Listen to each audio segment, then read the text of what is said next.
Hello friends, good morning. આજે વાત કરવી છે ઓબ્સેસિવ કમ્પલ્સિવ ડિસઓર્ડર વિશે. આ બીમારીના બે કમ્પોનન્ટ છે. One is obsession and another is compulsion. Obsession means વ્યક્તિને સતત એકના એક વિચારો આવ્યા કરે.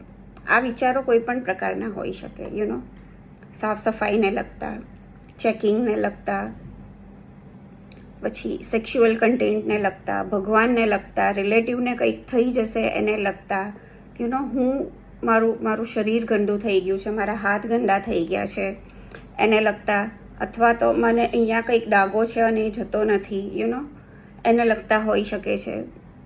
સેક્સ્યુઅલ કમ્પોનન્ટને લગતા હોઈ શકે છે. સો આવા અનેક પ્રકારના વિચારો સતત સ્ટુડન્ટ્સ હોય તો સ્ટુડન્ટને પણ ભણવાને લઈને, વાંચવાને લઈને, એ કંઈ લખતા હોય તો બરાબર નથી લખાયું એમ લઈને અનેક પ્રકારના હોઈ શકે છે. પછી આવા જ્યારે સતત ઇન્ટ્રુઝિવ થોટ્સ આવતા હોય તો વ્યક્તિ શું કરે, એનું એ ઓબ્સેશન છે તે એક બિહેવિયરમાં કન્વર્ટ થાય.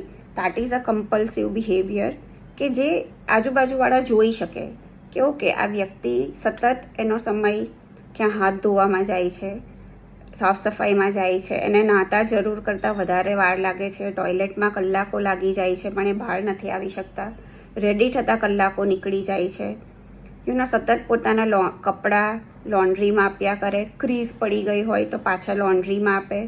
સ્ટુડન્ટ હોય તો એને એક પેજ પરથી બીજા પેજ પર જતાં કલાકો નીકળી જતા હોય, વાંચવામાં, લખવામાં બરાબર નથી લખાયું એ ચેકીને પાછું લખે, એક્ઝામમાં બરાબર નથી લખાયું.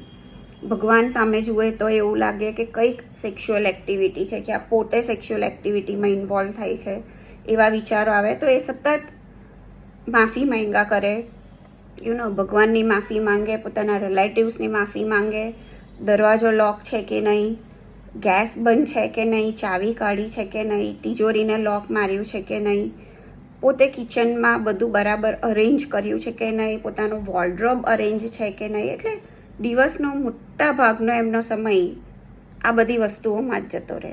ઘણીવાર રિલેશનશિપમાં હોય તો એમને કોન્સ્ટન્ટ અશ્યોરન્સ જોઈએ, મારી સાથે જ છે ને, મને છોડી તો નહીં દેશે ને.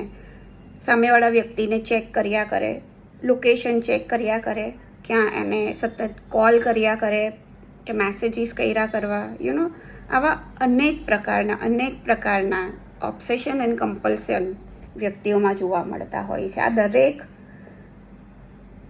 જે એક્ઝામ્પલ્સ છે તે એ વ્યક્તિને અને એની સાથે રહેવાવાળા લોકો માટે ખૂબ જ પીડાકારક હોય છે, ખૂબ જ તકલીફમાં એમને મૂકી દેતા હોય છે અને પોતાની જાતે કોઈ પણ પ્રયત્ન કરવા છતાં એમાંથી બહાર નથી આવી શકતા.